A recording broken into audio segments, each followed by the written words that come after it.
So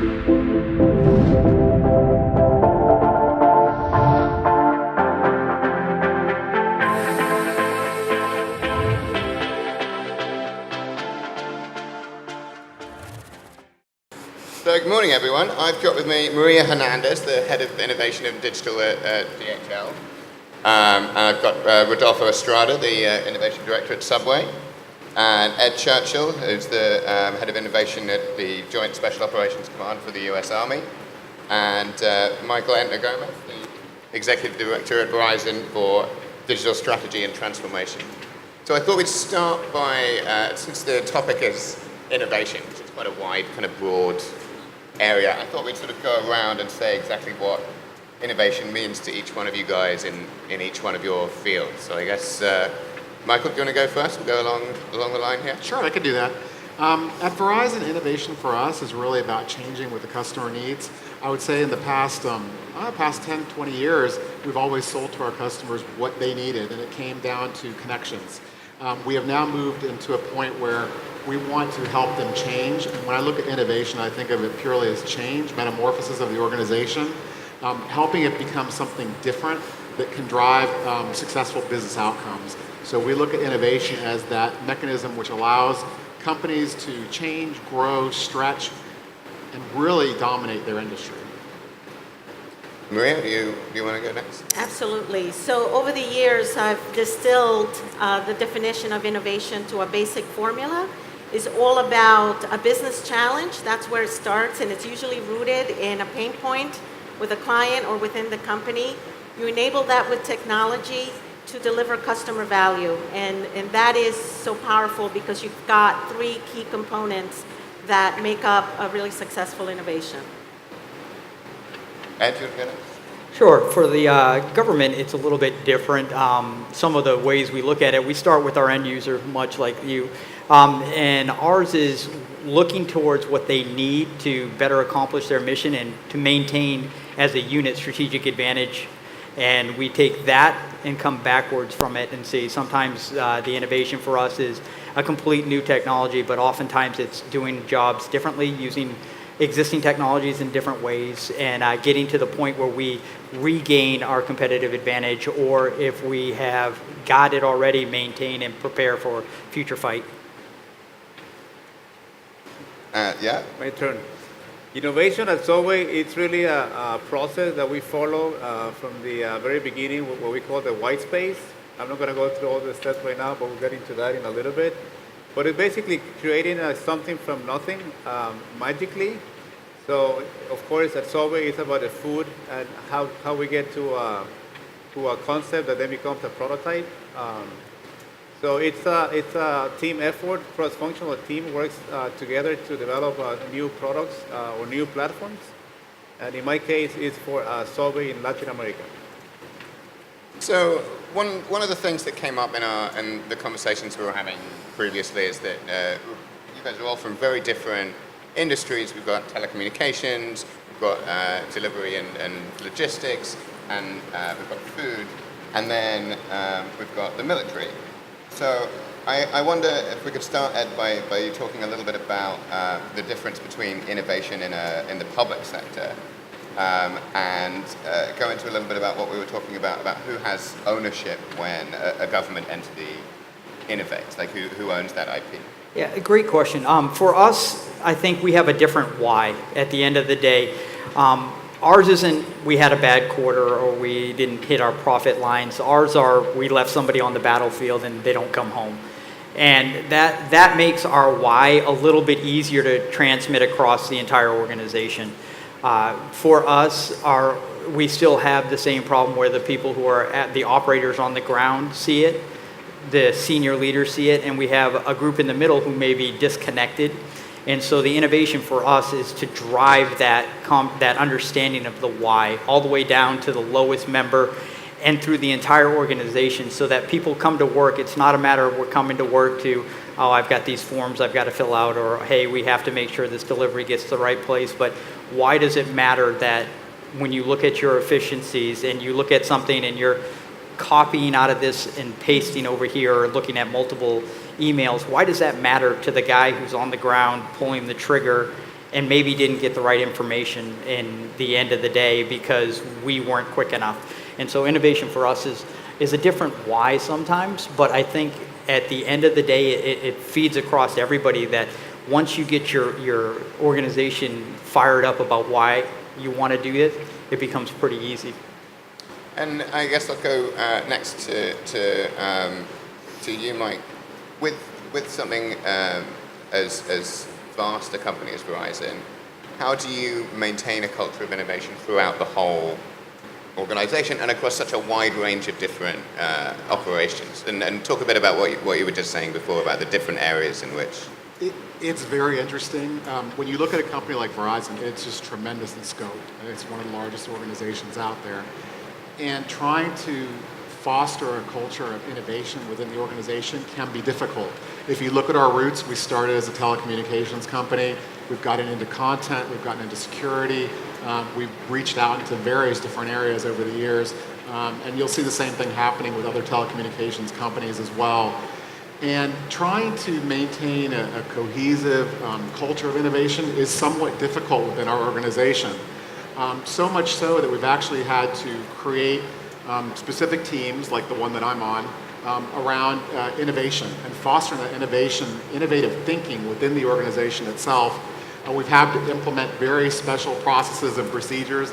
As we have been discussing earlier, innovation is not just about an idea, throwing an idea out there. We could all do that, and ideas are great, but you actually have to take that idea and move it across the board until it becomes the outcome that you're looking to achieve, until you've accomplished something, whether it's saving people on the battlefield or raising the price of your stock.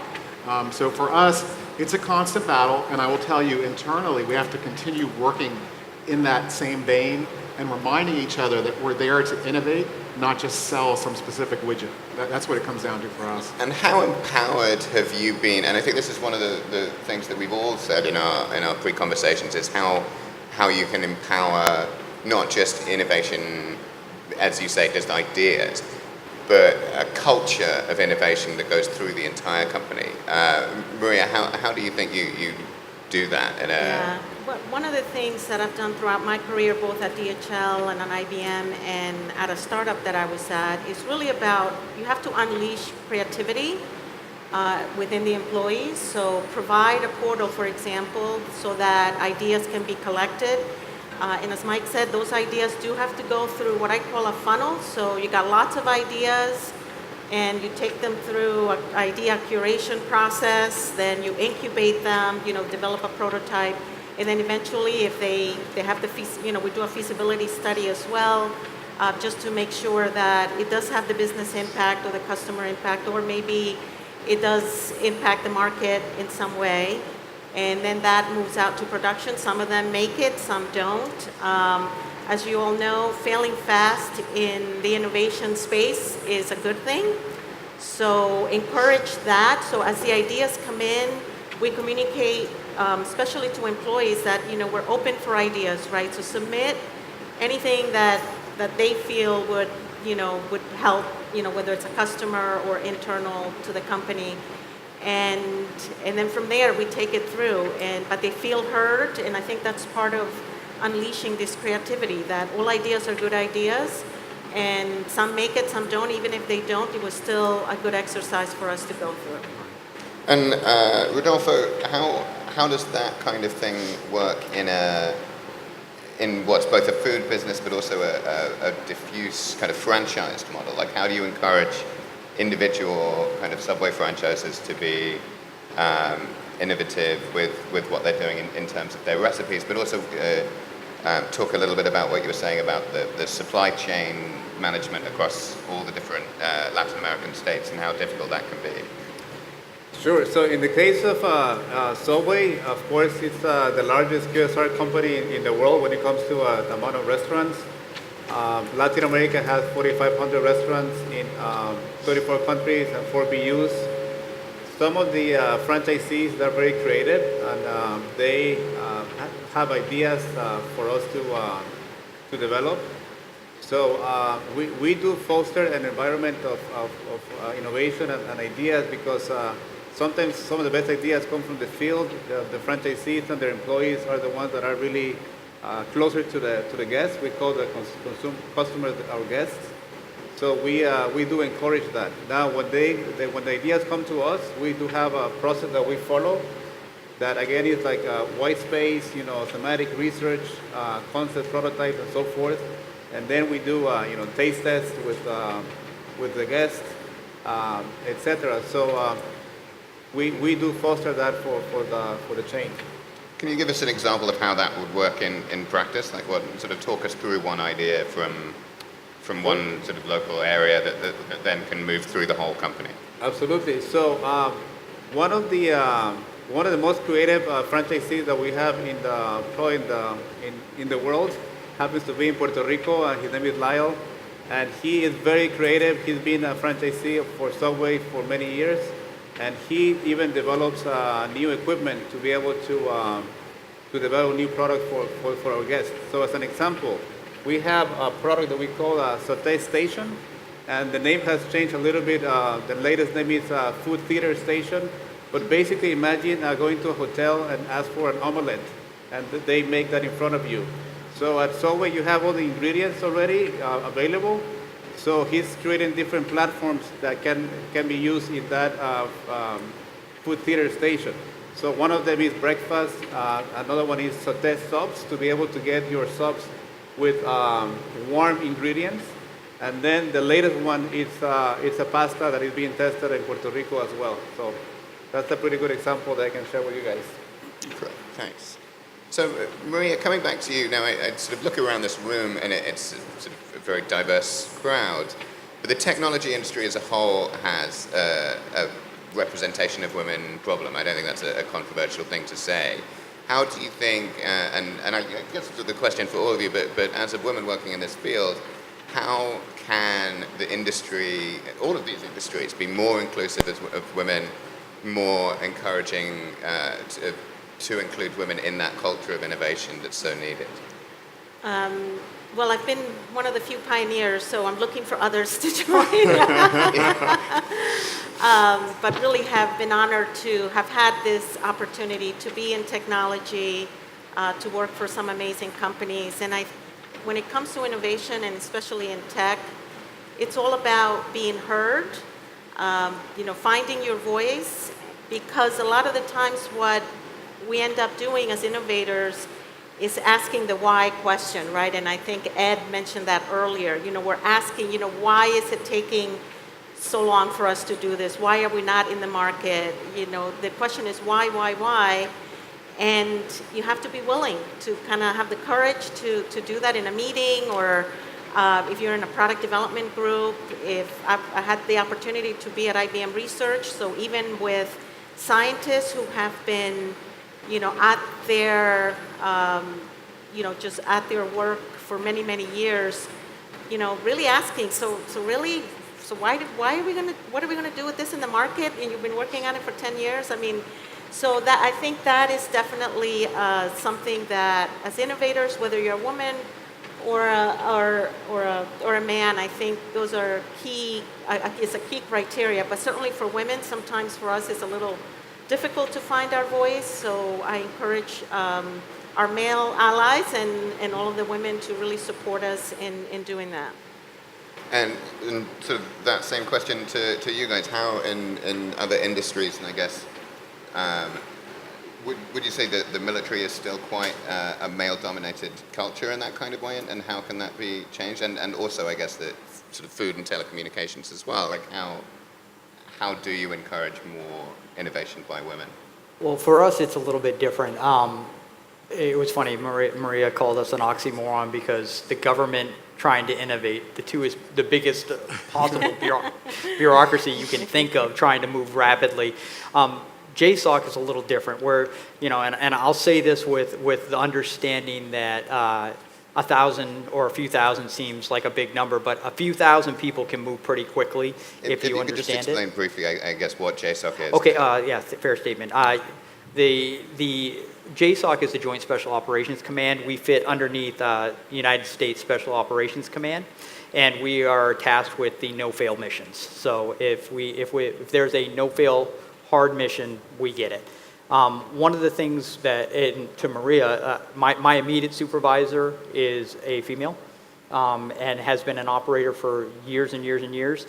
There are several other people in our team that are females, and we really value that type of feedback, because one of the things, as an alpha male, and if some people you just get going and you think you know what you're talking about, and it takes somebody else to go, well, hold on a second, what about? And that kind of input is exactly right. I used to have a nice set of hair like he does, but I don't anymore, because I've sat in that meeting and put my hand up with a couple of stars with a couple of generals and go, why do we want to do that? And after getting flamed, and then we have the rest of that conversation, that why becomes hugely important. And I'll tell you, Lieutenant Colonel Salisbury, my immediate boss, is excellent at that, bringing that female ability to come in. And we don't care that you're a female. We care that you have the talent, and that's how we work in JSOC. So we've got a few questions coming in through the Slido app. So we'll go for, I guess, the middle one first. So where organizationally, let's go to you with this question, where has been the best location to place the innovation part of the organization? Like whereabouts in the corporate structure or in the bureaucratic structure should that fit?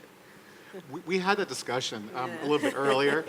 If you find your innovation team inside of IT, it can be a challenge. There are some benefits. You had mentioned some of those earlier.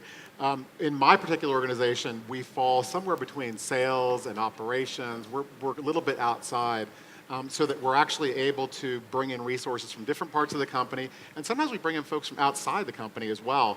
If we're working through ideation in a specific industry, we'll bring in industry players from other companies, which is something very different for Verizon. We've generally been a more closed ecosystem in the past. And so living inside of IT, for example, could be a challenge. If you're trying to do innovation internally within your organization and your IT people say, well, we can't do that. We don't have the capability to do that. It could be a challenge. I have been working quite often having this conversation with my customers around the fact that infrastructure doesn't need to be built, it can be consumed. And that could be a challenge for an IT organization as well. So depending on where you are, you could have different impacts. For me and my organization where I am, it's not so much of a challenge. For these folks that are doing innovation internally within their organization, I think it could be more of a challenge. Maria had mentioned some of that earlier. Yeah, and I guess very quickly, if we go around as part of this question and say, which part of the organization do each of you directly report to? I would say I am most closely aligned with the sales organization because I'm outward facing, working with our customers. Maria? And I'm in IT, but we're very closely aligned to the business. Ed? We're with the acquisition side more so because we cut across all of the tiers and all of our directorates to include IT and everything else. So really for us to line up against the finance made the most sense. So we report to the marketing team because we need to be on the front end of the business. So we really innovate. We're the face that we innovate products for our guests. So marketing. And I guess we can wrap those two questions together because I think they're two sides of the same coin, those other two. So how do you implement innovation? And are you doing it through tools and training? And also, what's the biggest mistake in trying to implement this kind of thing that these kind of organizations do? I guess, Maria, if you want to go first with that one. I think for the biggest mistake, and this goes back to our prior question, where does innovation reside? You know, innovation to me is everybody's business. I know a lot of companies seed innovation teams around, and that's great, but at the end of the day, those teams have to be driving this groundswell, and it has to come bottoms up and tops down. So I would say, you know, just having an innovation team, you know, in one place kind of locked up, just thinking of ideas and not taking those ideas out into the business or into customers, that's a big mistake. Is it about surfacing ideas from the bottom levels and making sure that there's a way for them to get to the top levels? I'd like to say that for us, the biggest mistake we had is that, and it is exactly what Maria was saying, bottom up, is we get people who have really great ideas, and we look at trying to vet through these ideas. So for us, about 100 ideas will get to about 10 ideas that we will pursue. And then after we go through our process, we'll get maybe 2 or 3 that actually work all the way through and work out. One of the biggest mistakes we had initially was that we were not giving feedback. So we looked at it as what is the consumer, so for us, the operator's validation, is it important to them? 2, is it technically possible? Like everybody would like to have cold fusion, but it's just not going to happen today. And 3, was it financially possible? Can we do it, and can we not only buy that widget or whatever it was, can we sustain it? What we weren't doing is we weren't getting, after we went through that first set of filters, we weren't giving the feedback and saying, hey, look, that was a good idea. Cold fusion just isn't ready yet. I don't know how many times a day I have people walk into my office and go, hey, Ed, I was just watching Prometheus on TV, and they had this really cool drone. We want to buy that. Okay, that doesn't exist, all right? Just because Hollywood made it doesn't mean it's ready. So we didn't do a really good job at giving our feedback, and we've changed that. We make sure that as ideas come in from everywhere, that we make that effort to give it back, because if our people aren't hearing why they weren't selected, why their ideas weren't selected, they'll stop giving us our ideas. So that was our biggest mistake. And also, one of the tools we've implemented is making sure that as we go through that process, you get the feedback why, hey, Prometheus is cool. We're just not there yet. So you mentioned cold fusion there as a technology that's been just over the horizon for a long time and will presumably be revolutionary when it arrives, but as you say, it's sort of not here anytime soon. But what are the technologies that are now arriving, these kind of new innovations that might shake up everything about what you guys do? I mean, is it blockchain in terms of supply chain management, Internet of Things? Is it artificial intelligence and machine learning in that kind of way? I guess, if we can do another go round, but just very quickly, what's the new thing that's going to be huge in your particular industry? Blockchain is huge right now. The challenge with blockchain is that most people don't understand how to implement it at a practical level, and some organizations just don't want to take a risk there. I'm working with one of the largest healthcare organizations in Florida, and there's an opportunity around patient records management. That is a perfect use case for blockchain. There's even a reward out there right now of $1 million for the organization that can take that forward, and it seems that nobody's taken the challenge. When you start pairing that with the other technologies, like IoT and some of the social media aspects and things like that, you really have a way to disrupt an entire market and change the way you go to market with your business. It just seems that a lot of organizations at this point aren't necessarily ready to take that leap into the technology. I don't know if it's because of the cost associated with it or that they don't feel comfortable that there's a bank of knowledge yet around those different technologies.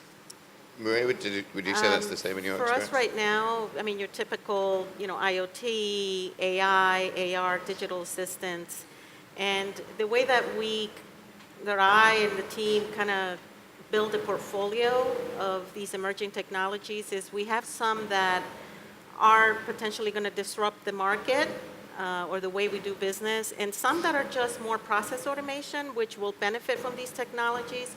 So I think that's also the trick to innovation, that as much, technology is going to come just, 100 miles an hour, right? So just absorbing that and really understanding where you're going to apply it, because we don't have the luxury usually to just go all disruptive. And there's a lot of risk, obviously, a lot of reward, but there's a lot of risk when you're trying, a lot of bleeding edge technologies that, you're not going to get the return. And, being in a corporate environment, as much as we want to do innovation, we also have to, measure innovation. So there's that part of it, very much around the success criteria, the ROI for each of the things that we do and why we do it.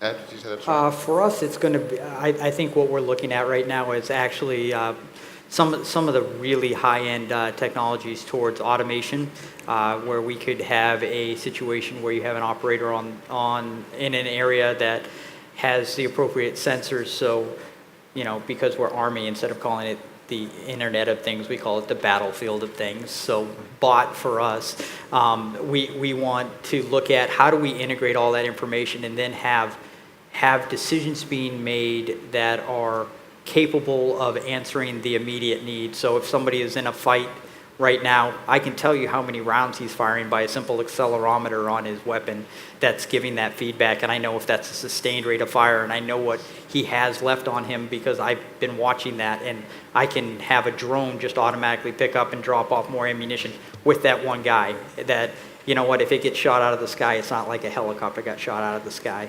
And, you know, then likewise, you know, if somebody gets hit, their biosensors would automatically sense what level it is. The suit would take the appropriate action to put direct pressure and stuff like that. So that's the type of bleeding edge we see. So it's a lot of sensor fusion with the bots, having the right feedback to come back so that you're not pulling all of that data out, because otherwise people like Mike would love me because I'd buy all his bandwidth. We love you. Yeah. And then how do you get that automated sense that a machine is taking an action without having people fear that I'm creating Skynet at the same time? You're not, are you? Are you? I mean, is that... We're not creating Skynet. I've seen that. I don't want to be John Connor. What can be the downsides of some of these innovations? I mean, so we've got questions here about how to practice it effectively, how to incorporate innovation, and how you measure its success. So I guess taking that question, but also the flip side to it is, how do you measure the failure of innovation as well? So I guess, Rodolfo, do you want to talk about it? So when it comes to the actual innovation process, like I mentioned, as always, we do follow steps that are very set in stone, the steps themselves. So we start with what we call the white space. Basically, that's the ethnography that studies the behavior of humans. So we do a study that way, and then once we learn, you know, what people want when it comes to food and subway, then we take that into a thematic approach. And themes could be, for example, could be Brazilian steakhouses, for example, could be plant-based proteins. Those could be like potential themes, and then we develop concepts under those themes. Those concepts are evaluated online by different again, guests online, and then the concept that passes that step, then we bring those to life. You know, we develop prototypes, and that's the part where we bring the suppliers from different places. You know, it could be a bakery, it could be a protein, it could be veggies, etc. And we develop the actual prototypes. Then we put that in front of customers through taste tests, you know, focus groups in different parts of different countries, in my case, in Latin America. And after that, we do a market test, and the market test gets all the full advertising, it gets all the merchandising and external communication, like if it was going to be a system-wide approach. And when it passes all those phases, then at the end, we do a system-wide launch. Now, the failures, basically, a lot of even the thematic and the concept, they fail just because the guests, they don't want to see that at Subway. So that is captured through the filter, the failures as well.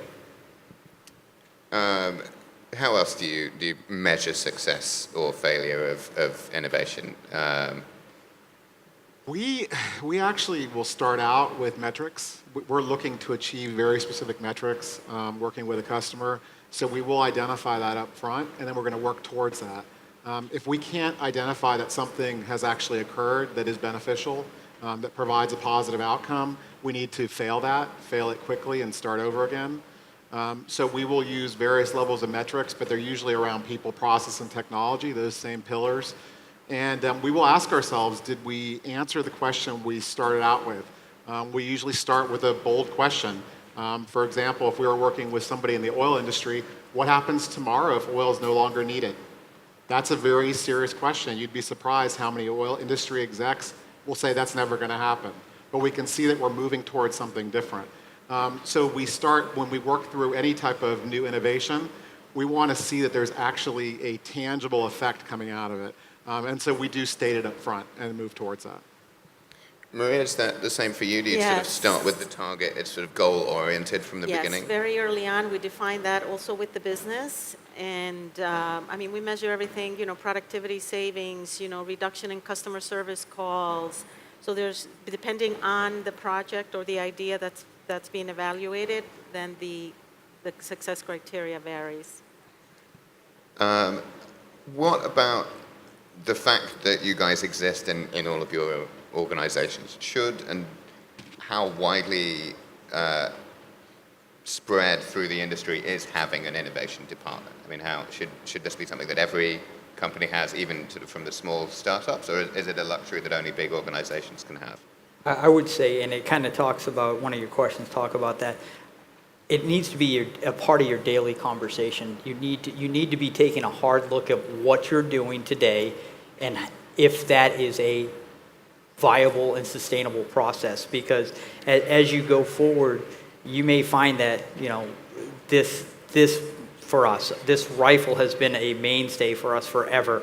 It'll be good. It'll never go away, like that oil will never go away. But when you start looking at it, and if you're not paying attention, the guy who comes out with a directed energy weapon, who does create the lightsaber or does create the laser gun, and we're still plinking with a 5.56, you're in trouble. So it needs to be part of your daily.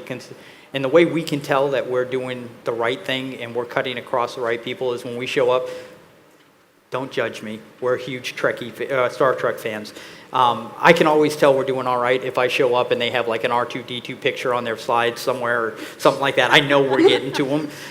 But that's how we make sure daily that we're getting out to people and that they are paying attention to what they need to be paying attention to. So we've got 1.5 minutes left, so I thought I'd just go around one by one and ask what's the next big innovation in your field that you sort of predict coming? In my field, it's definitely 5G wireless. 5G wireless is going to change the way we do business every day. And I've actually written an article about it. It's going to change the way we work and the way we live. I think it'll probably push people to beyond the suburbs, beyond the cities, into more of a telecommuting type, type mode. And I think that the 5G technology itself is going to drive a lot of innovative new products that are coming down the pipe. And we see that in our innovation centers now with companies that we're working with around incubation. Right. I would say for the logistics business, it's all around IoT. And even though IoT has been around for a few years, it's really the application of that to a company that has 220, does business in 220 countries. So I think the application of IoT to a business where you're trying to get a package from point A to point B is going to be, disruptive in the future. Ed? For us, it's going to be that ability we're not going to call it IoT, we're going to call it bots, battlefield of things, but it's going to be that idea of being able to fuse that information in a way that we are that we're able to apply AI to it so that we're no longer having to observe, detect, decide, and act, but we get into a predict and act phase so that we're actually moving faster than the enemy. But that is where we see AI becoming hugely important to us. And Rodolfo? I will say that in the food industry, specifically on QSR, I think that to read, the mind of the guest, the consumer, I think that's really important. I was in Costa Rica about 2 months ago, and we met with the company that manages the digital menu boards, and they were explaining to us that the technology today exists that if you have a loyalty card today, and you go to a Subway in Costa Rica, you have the option that could change the menu, that could change what you see. So the actual menu, the digital menu could be geared towards the guest that is buying the product at that time. So it's about the communication. I think that's going to be coming more into the whole industry. And that's all the time we have. Please give a big hand to all of our panelists. Thank you. Thank you.